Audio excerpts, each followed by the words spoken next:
Here we've got a giant red wiggler bin that's going to fill up eventually, but to begin with, we started with one coffee can full of worms, then we went to one of these, now we have 6 of these, and they're outgrowing these, so now we're going to shift half of these over into a really big one and keep them up this going here.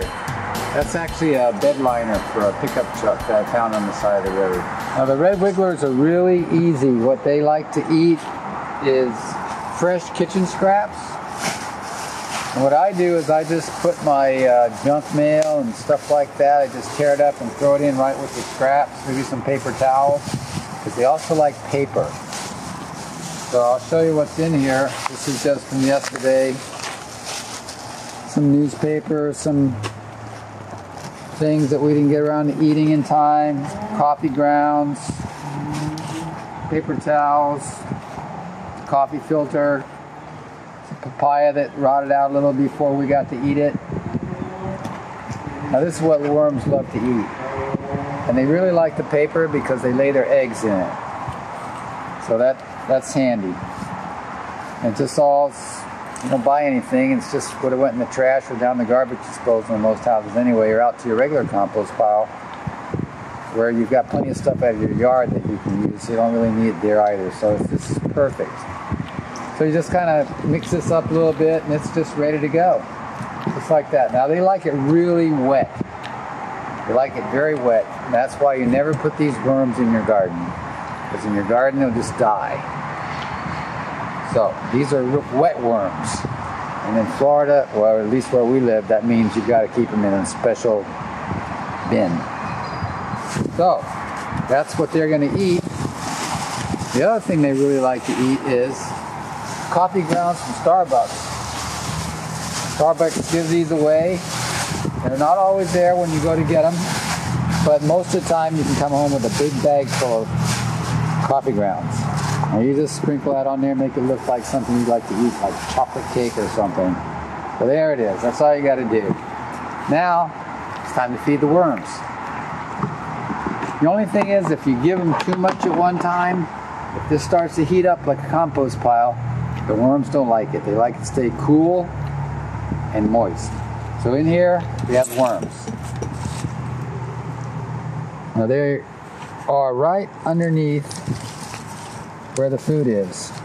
And they really like papaya, so they really like to conjugate under the papaya. You see them in there? There they are. There they are. Lots of worms.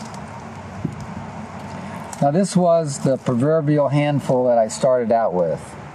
Not these exact worms, but this amount of worms.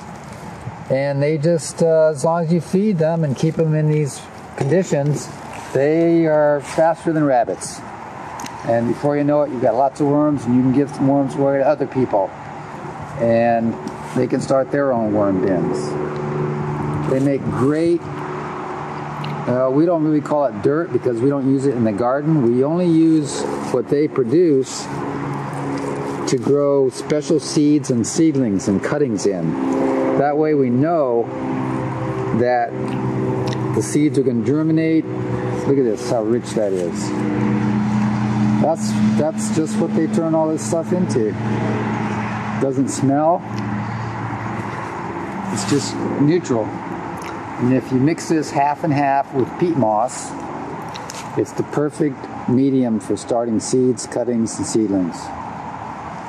But then when you go to transplant those out in the garden, you want to make sure that you integrate the medium that they're in with the medium that they're going into, because otherwise the roots can't make a transition. They'll just like stay here, like I want to stay here, and they won't grow. So you got to sort of like spread it out and mix it together so that the roots don't really know that they got moved, and they just go on out and keep going. So the other trick is, how do you get the worms out of the castings when you're ready to mix it in with the peat moss? And there's a real easy method to do. It's kind of fun. You just get a bunch of people, four or five people, and you get a big piece of impermeable surface, like a piece of Formica or Formica topped whatever, or a piece of hard plastic or some nice tempered glass, just put that down where you can all get around it, and you just take this whole bin and you just put it right on the table.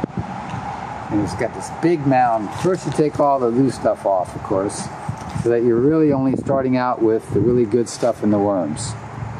So you'll have a really large pile of this. It'll be a big pile. And then what you do is you just go around the pile and you take off a little bit off the edge.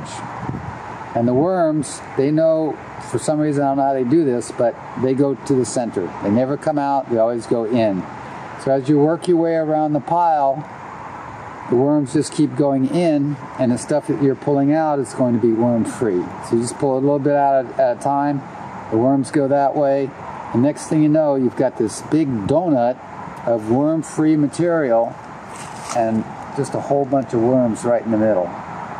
It's really something, and you should put something for them to like hide under as they're going towards the center. Just cover the center with whatever so that they think they're still going under the dirt. And then when you're all done, you just take that lid off, pick up your worms, and put them back in your bins.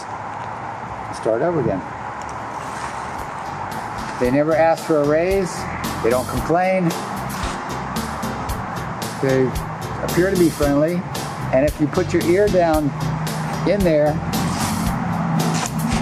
when it's quiet enough outside anyway, you can actually hear them bubbling and gurgling and making whatever noises that, I don't know what it means, but they're making noise in there. They're having a good time. That's it. That's the worm farm.